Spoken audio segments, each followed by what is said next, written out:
బలూచిస్తాన్ ప్రాంతం పాకిస్తాన్ యొక్క అతిపెద్ద ప్రావిన్స్. కానీ ఇక్కడి సహజ వనరులు ఎంతో విలువైనవి. రెకోటిక్ గని ప్రపంచంలోనే అతిపెద్ద రాగి బంగారం నిక్షేపాల్లో ఒకటి. ఇక్కడ 5.9 బిలియన్ టన్నుల ఖనిజ ధాతువు ఉంది. ఇందులో 0.41% రాగి మరియు 41.5 మిలియన్ ఔన్సుల బంగారం ఉందని అంచనాలు చెబుతున్నాయి. ఈ గని పాకిస్తాన్ ఆర్థిక వ్యవస్థకు బిలియన్ల డాలర్ల ఆదాయాన్ని తెచ్చిపెట్టగలదు. కానీ పర్యావరణ సమతుల్యతను కాపాడుకోవడం ముఖ్యం. గనుల తవ్వకాలు నీటి వనరులని కలుషితం చేస్తాయి, భూమిని క్షీణింపజేస్తాయి మరియు స్థానిక జీవ వైవిధ్యాన్ని నాశనం చేస్తాయి. ఈ సమస్యలు పరిష్కరించడానికి ఆధునిక గ్రీన్ మైనింగ్ టెక్నాలజీల్ని ఉపయోగించాలి. ఇవి తక్కువ నీటి వినియోగం, రీసైక్లింగ్ మరియు పునరుద్ధరణ ప్రణాళికల్ని ప్రోత్సహిస్తాయి. ఇటీవలి ట్రెండింగ్ న్యూస్ ప్రకారం America export import bank EXIM రెకోడిక్ ప్రాజెక్టుకి $1.3 బిలియన్ ఫైనాన్సింగ్ ని ప్రకటించింది. ఇది ప్రాజెక్టు వాల్ట్ భాగం. ఇది క్రిటికల్ మినరల్స్ సప్లై చైన్ని బలోపేతం చేయడానికి మరియు చైనా ఆధిపత్యాన్ని తగ్గించడానికి ఉద్దేశించబడింది. ఈ పెట్టుబడి ద్వారా $2 బిలియన్ విలువైన అమెరికా మైనింగ్ ఎక్విప్మెంట్ మరియు సర్వీసులు పాకిస్తాన్కి వెళతాయి. బారిక్ గోల్డ్ 50% భాగస్వామ్యంతో పాకిస్తాన్ ప్రభుత్వం 25%, బలూచిస్తాన్ ప్రభుత్వం 25% భాగస్వామ్యంతో ఈ ప్రాజెక్టు నడుస్తుంది. 2028 నాటికి మొదటి ఉత్పత్తి ప్రారంభమవుతుందని అంచనా. ఇది స్థానికంగా 7,500 ఉద్యోగాలు, అమెరికాలో 6,000 ఉద్యోగాలు సృష్టిస్తుంది. కానీ ఈ పెట్టుబడి పర్యావరణ స్నేహపూర్వకంగా ఉండాలి. రెన్యూవబుల్ ఎనర్జీ సోర్సులు ఉపయోగించి కార్బన్ ఎమిషన్స్ తగ్గించి స్థానిక జలవనరుల్ని రక్షించాలి. అయితే ఈ ప్రాజెక్టు చుట్టూ ఆందోళనలు పెరుగుతున్నాయి.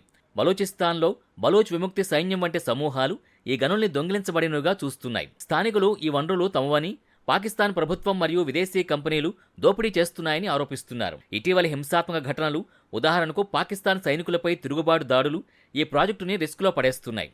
వారు బలూచిస్తాన్ నుంచి పారిపోయారు అనే మాటలు ఈ హింస కారణంగా విదేశీ కార్మికులు లేదా పెట్టుబడిదారులు పారిపోవడాన్ని సూచిస్తాయి. చైనా సైండక్ గని వంటి ప్రాజెక్టులు ఇప్పటికే దాడులకు గురయ్యాయి మరియు అమెరికా పెట్టుబడి కూడా అదే బాటలో పడవచ్చు. పర్యావరణ దృక్పథంలో చూస్తే ఈ గనుల తవ్వకాలు పెద్ద సవాల్. బలూచిస్తాన్ ఎడారి ప్రాంతం, నీటి కొరత ఎక్కువ. గనుల తవ్వకాలు భూగర్భ జలాన్ని కలుషితం చేసి స్థానిక వ్యవసాయాన్ని, జంతుజాలాన్ని నాశనం చేస్తాయి. ఉదాహరణకు రాగి తవ్వకాలు యాసిడ్ మైన్ డ్రైనేజీని సృష్టిస్తాయి. ఇది నదులు మరియు మట్టిని విషపూరితం చేస్తుంది. బంగారం తవ్వకాలు సైనైడ్ వంటి రసాయనాలు ఉపయోగిస్తాయి. ఇవి పక్షులు, జంతువులకి హానికరం. ఈ సమస్యల్ని పరిష్కరించడానికి ఎకో ఫ్రెండ్లీ మెథడ్స్ అవసరం. డ్రై స్టాకింగ్ టెక్నాలజీలు వేస్టును తగ్గిస్తాయి.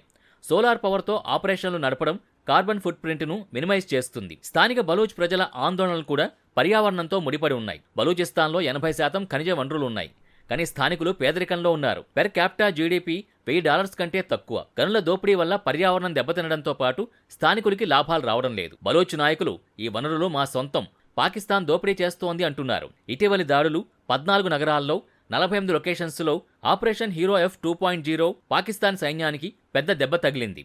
ఈ హింస వల్ల పెట్టుబడిదారులు పారిపోవడం, ప్రాజెక్టులు ఆగిపోవడం జరగచ్చు. ఇది USA కల చెదిరిపోయింది అనే మాటలకి సరిపోతుంది. ట్రెండింగ్ న్యూస్లో వాల్ స్ట్రీట్ జర్నల్ ఇలా చెబుతోంది.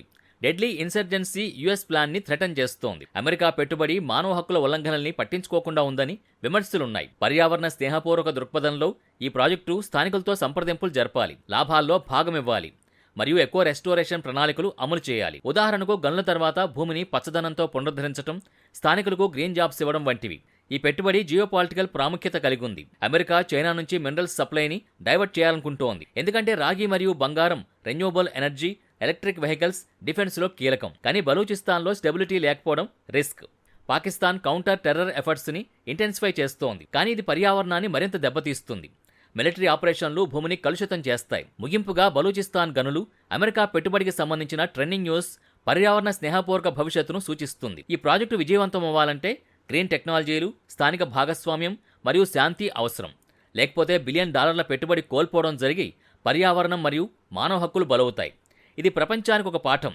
సహజ వనరులు పర్యావరణ సమతుల్యతతోనే ఉపయోగపడతాయి.